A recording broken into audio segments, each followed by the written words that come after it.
Hello positive sols, আশা করছি আপনারা সবাই সুস্থ আছেন, ভালো আছেন। আজকে আমাদের এই ভিডিওটা খুব ইম্পর্টেন্ট হতে চলেছে, তার কারণ আজকের এই ভিডিওতে আমরা আলোচনা করব 10টা ইম্পর্টেন্ট মানি নিয়ে যে নেগেটিভ বিলিফ সিস্টেম আমাদের সাবকনসিয়াস মাইন্ডে রয়েছে, আমরা সেই বিষয় নিয়ে আলোচনা করব। যখন আমি এই 10টা বিলিভ আমি বলবো না আপনাদেরকে, আপনি দেখবেন বেশ কিছু বিলিভের সঙ্গে আপনারা কানেক্ট করতে পেরেছেন, মানে আপনারা ছোটবেলা থেকে শুনেছেন। আর যখন আপনারা ছোটবেলা থেকে শুনেছেন মানে এটা আপনাদের বিলিভ সিস্টেমের অংশ। আর ঠিক আমাদের বিলিভ সিস্টেম যেরকম হবে, আমাদের বিলিভ বা আমাদের বিশ্বাস যা যা হবে, আমাদের লাইফও ঠিক সেই রকম হবে, এর থেকে আলাদা কিচ্ছু নয়। এবারে আপনি দেখুন, কিছু রিলিজিয়াস বা ধার্মিক, কিছু স্পিরিচুয়াল বা আধ্যাত্মিক মানুষ এরকম রয়েছেন যারা মনে করে আধ্যাত্মিকতা আর টাকা পয়সা একসঙ্গে চলতে পারে না। তারা এরকম মনে করে, এই বাবা তুই তো আধ্যাত্মিক, তুই আবার টাকা পয়সার কথা চিন্তা করছিস, এ কি অলক্ষণের ব্যাপার। এই সব কিছু হচ্ছে মানি নেগেটিভ বিলিভ। আপনি দেখুন, যে কজন ঈশ্বর আমাদের এই মানুষ রূপে এই ধরিত্রীতে জন্ম নিয়েছেন তাদেরকে দেখুন। শুরু করি শ্রীরাম থেকে। শ্রীরাম রাজা ছিলেন। বজরংবলী অনেক বড় লোক ঘরের সন্তান ছিলেন। শ্রীকৃষ্ণের দ্বারকা যে নগরী রয়েছে না, সেটা যদি আপনি গুগলে সার্চ করে দেখেন এবং তার পার্সোনাল বাইরে যদি দেখেন, আপনি বুঝতে পারবেন তার কাছে কি সম্পত্তি ছিল। এছাড়াও মুসলিমদের আমাদের রয়েছে আল্লাহ, তার কাছে যা সম্পত্তি ছিল, তিনি এখনকার দিনের বিলিয়নিয়ার। ঠিক আছে। জেসাস ক্রাইস্টের ছবিতে আপনি পিছনে দেখবেন অনেক ভেড় বকরি দাঁড়িয়ে আছেন। ভেড় বকরি কি, কেন তারা দাঁড়িয়ে রয়েছে? তার কারণ সেই সময় ওয়েস্টার্ন কান্ট্রিজের যে কারেন্সি ছিল সেটা হচ্ছে ভেড় বকরি। মানে এই সবাই না আমাদেরকে এটাই মেসেজ দিয়ে গেছেন যে টাকা টাকা হলো স্পিরিচুয়াল এনার্জি। কিন্তু আমরা সেটা বুঝতেই পারি না, আমরা টাকাটাকে নেগেটিভ ভাবিনি। আর এটা বোঝা আমাদের জন্য আজকে খুব দরকার। 10টা ইম্পর্টেন্ট নেগেটিভ মানি বিলিভ নিয়ে আজকে আমরা কথা বলবো। আপনি দেখুন জিনিসটা, আপনি বুঝতে পারবেন। আর এটাকে চেঞ্জ করতে হলে এর জন্য এর এগেনস্টে আপনাকে অ্যাফার্মেশন বানাতে হবে উইথ পজিটিভ ওয়ার্ডস। আগে আমরা জেনে নিই বিলিভ সিস্টেমগুলো কি কি। ঠিক আছে, আপনি রিলেট করতে পারবেন। নাম্বার ওয়ান রয়েছে মানি does not grow on tree. টাকা কি গাছে ফলে? ছোটবেলা থেকে শুনেননি? কতবার শুনেছেন কথাটা। আপনার বাড়ির লোক বলেছে, আশেপাশের লোক বলেছে, আপনার বন্ধু বান্ধব বলেছে তো। আর এতবার রিপিট হয়েছে, রিপিটেশনের মাধ্যমে আপনার সাথে বিলিভ সিস্টেম তৈরি হয়ে গেছে। অ্যাফার্মেশনকে বারবার রিপিট করতে বলা হয়, তার কারণটা কি? রিপিটেশনের মাধ্যমে আমাদের বিলিভ সিস্টেম তৈরি হয়, যেটা আমরা বারবার রিপিট করি, সেটাই আমাদের বিশ্বাস তৈরি হয়। বলে না, 1000বার বলা একটি মিথ্যাও সত্যিতে পরিণত হয়। তার কারণ কি? Repetition, the importance of repetition. Next number টুতে আসছে মানি ইজ ফিল্দি অ্যান্ড ডার্টি। আমরা অনেকেই মনে করি টাকা পয়সা হচ্ছে নোংরা, খারাপ। টাকা পয়সার জন্য আমাদের মধ্যে ইগো চলে আসে, অহংকার চলে আসে। এটা টাকা পয়সার জন্য আসে না। আপনার ভেতরে যেটা রয়েছে আপনার বাইরে সেটাই বেরোবে। আপনি এক কাপ চা নিয়ে ধরুন হাঁটছেন, আর আপনি পড়ে গেলেন, তার সঙ্গে চায়ের কাপটা পড়ে গেল, আর ভেতর থেকে চা পড়লো। তার কারণটা কি? কারণ ওই কাপের ভেতরে চা ছিল তাই চা পড়েছে। আপনার ভেতরে ইগো, অহংকার লুকানো ছিল, তাই টাকা পয়সা সেটাকে বার করেছে, আর কিছু নয়। এটা টাকা পয়সার দোষ না। যার ভেতরে যেরকম জিনিস রয়েছে তার ভেতর থেকে সেটাই বেরোয়। আর আমরা টাকা পয়সাকে নিয়ে কি ভাবি, যে টাকা পয়সা যার কাছে চলে আসে তার মধ্যে অহংকার চলে আসে। এই জিনিসটা সম্পূর্ণ মিথ্যে। এবারে আমাদের নেক্সট পয়েন্ট বা আমাদের নাম্বার 3 বিলিফ সিস্টেম কি আছে? I am poor but good. মানে কি? আমি গরিব হতে পারি কিন্তু আমি খুব ভালো। মানে আপনি আপনার সাবকনসিয়াস মাইন্ডকে এটাই বলছেন বারবার যে গরিব থাক ভাই, গরিব থাকলে তুই ভালো থাকবি, তুই সুন্দর থাকবি, তুই সুখে থাকবি। ভুল কথা, বাজে কথা। এই সমস্ত জিনিস বারবার রিপিট করবেন না। যতবার আপনি রিপিট করবেন তত আপনার প্রবলেম হবে। যতবার আপনি রিপিট করবেন বিলিফ সিস্টেম তত বেশি স্ট্রং হবে। এই জিনিসটা বুঝতে শিখুন। এবারে নাম্বার 4 কি আছে? রিচ পিপল আর ক্রুকস। মানে কি? যারা বড় লোক তারা খারাপ হয়, তাদের ব্যবহার খারাপ হয়, তাদের অ্যাটিটিউড খারাপ হয়। এই সমস্ত জিনিস আমরা ছোটবেলা থেকে জেনে আসছি। কেন? তার কারণ বলিউড থেকে দেখে আসছি আমরা বাংলা সিনেমায় দেখে আসছি। আপনি দেখুন তো, যদি আমি আপনাকে একটা বাংলা সিনেমার কথা বলি, যে কোনো একটা বাংলা সিনেমা, আপনি কি দেখবেন? নায়ক কিরকম হয়? গরিব হয়, কষ্ট করছে, রোজগার করছে, কুলি, এরকম টাইপের নায়ক হয়। আর ভিলেন কিরকম হয়? বিশাল বড় বাড়ি, বাংলা, এই বড় গেট, গাড়ি নিয়ে ঢুকছে, একটার পর একটা গাড়ি, কি নেই তার কাছে, সব কিছু রয়েছে, কিন্তু সে খারাপ হয়। মানে আমাদের ব্রেনকে এটাই প্রোগ্রামিং করানো হয়েছে যে আপনার কাছে যদি টাকা থাকে তাহলে আপনি খারাপ। আর আপনি সেটা মেনেও নিয়েছেন, বিশ্বাসও করে নিয়েছেন। আর প্রফিটটা কাদের হচ্ছে? তাদের হচ্ছে। তার কারণ আমি গরিব হয়ে যাচ্ছি, আর তারা তাহলে কামিয়ে নিচ্ছে। এই জিনিসটা বুঝলেন? Next point, number 5, money goes out ফাস্টার than it comes.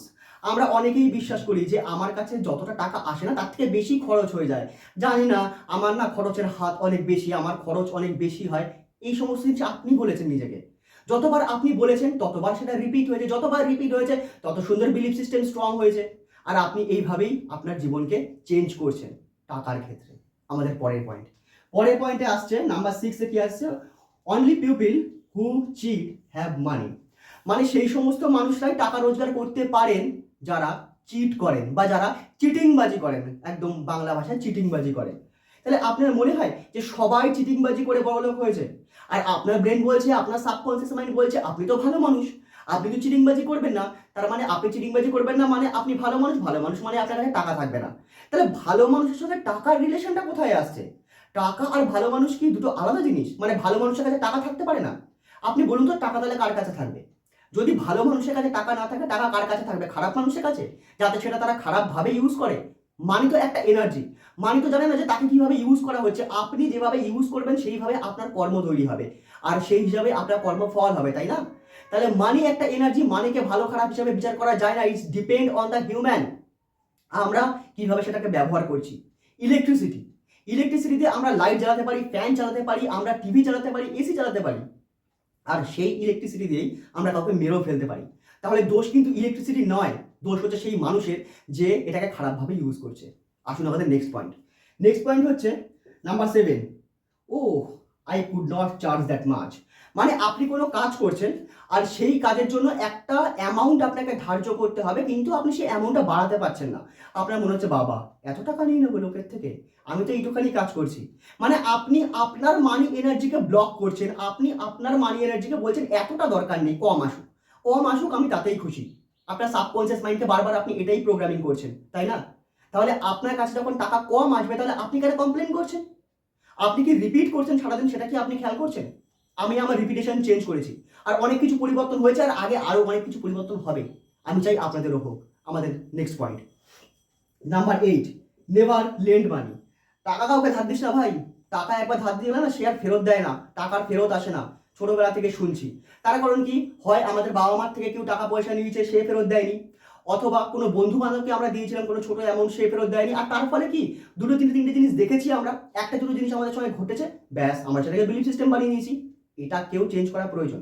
তবে হ্যাঁ, টাকা দেওয়ার সময়, কাউকে ধার দেওয়ার সময় বুঝে দেবেন।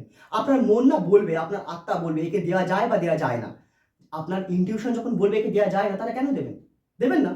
তারপরে কি আছে, নাম্বার 9-এ আছে, I don't want to have money and be stuck off. আমি টাকা পয়সা রোজগার করে না তার মধ্যে আটকে যেতে চাই না।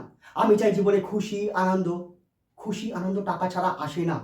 আপনি কোথাও ঘুরতে যেতে চান, তার জন্য টাকা লাগে। আপনি খাবার খেতে চান, তার জন্য টাকা লাগে। পরনে ভালো কাপড় চান, তার জন্য টাকা লাগে, তাই না? তাই খুশি আনন্দের সঙ্গে টাকার একটা রিলেশন রয়েছে। যে বলে খুশি কেনা যায় না, কি বলে আনন্দ কেনা যায় না, সুখ কেনা যায় না, বাজে কথা। কে বলেছে? আপনার যদি একটা গাড়ির প্রয়োজন হয়, তাহলে সেই গাড়িটা কি আপনি কি ভালোবাসা দিয়ে কিনতে পারবেন? টাকা পয়সাকে খারাপ বলবেন না, টাকা পয়সার ইম্পর্টেন্ট কিন্তু আমাদের লাইফে প্রচন্ড প্রচন্ড। ওকে, আমাদের নেক্সট পয়েন্ট বা last point, the root of all evils. ছোটবেলা থেকে শুনে আসছি টাকা হচ্ছে যত নষ্টের গোড়া, টাকা হচ্ছে যত নষ্টের গোড়া, যত খারাপ টাকার জন্যই হয়। এই সমস্ত জিনিস আমরা শুনে এসেছি ছোটবেলা থেকে। তাহলে আমাদের প্রোগ্রামিং কি হয়েছে, আমাদের সাবকনসিয়াস মাইন্ডে কি আছে? আপনার কি মনে হয়? আপনার কি আছে? আমার কি মনে আছে? আজকে যদি আপনি এই ভিডিওটা সম্পূর্ণ দেখে থাকেন, তাহলে আপনি বুঝতে পারবেন এর সঙ্গে কতগুলো জিনিস আপনার রিলেট করেছে, তাই না? কতগুলো জিনিস রিলেট করেছে। মানে এই সমস্ত কিছু আমাদের বিলিফ সিস্টেম। তাহলে এই বিলিফ সিস্টেমটাকে চেঞ্জ করতে হবে। কি করে করব? অ্যাফার্মেশনস। কেমন করে? আপনার যে বিলিফ সিস্টেমটা রয়েছে তার বিপরীতে একটা অ্যাফার্মেশন বানাতে হবে, আর সেই অ্যাফার্মেশনে থাকবে positive words. For an example, ধরুন আপনি বলছেন মানি does not grow on tree, টাকা গাছে ফলে না। আপনি এর অপোজিটে একটা এরকম অ্যাফার্মেশন বানান, আমি যে কর্ম করছি সেই কর্ম আমাকে একটা টাকার গাছ তৈরি করে দিয়েছে, আর যেখানে যে গাছে টাকা ফলবে, আমি আমার কর্মে 100% যত দিতে পারবো তত বেশি করে সেই গাছে ফল হবে, আর সেই ফলের নাম টাকা। আমি আমার 100% দিয়ে কর্ম করব, আর যত আমি কর্ম করব টাকা তত বেশি পরিমাণে আমার কাছে আসবে। আপনি এভাবে বলুন, দেখুন আমার মধ্যে ফিলিংস আসছে। আপনি যখন বারবার এটা ফিলিংসের সঙ্গে বলবেন, আপনার মধ্যেও ফিলিংস আসবে, অ্যান্ড দেন আপনার বিলিফ সিস্টেম চেঞ্জ হতে শুরু করবে। ওকে, আশা করছি এই ভিডিওটা আপনাদের ভালো লেগেছে, আর আপনারা বুঝতে পেরেছেন কোথায় কোথায় আপনাদের নেগেটিভ বিলিফ সিস্টেম রয়েছে। Please change it. Thank you very much আজকের ভিডিওটা সম্পূর্ণ দেখার জন্য। দেখা হচ্ছে আবার পরের ভিডিওতে। তত অবধি think positive, do positive, you will definitely receive positive.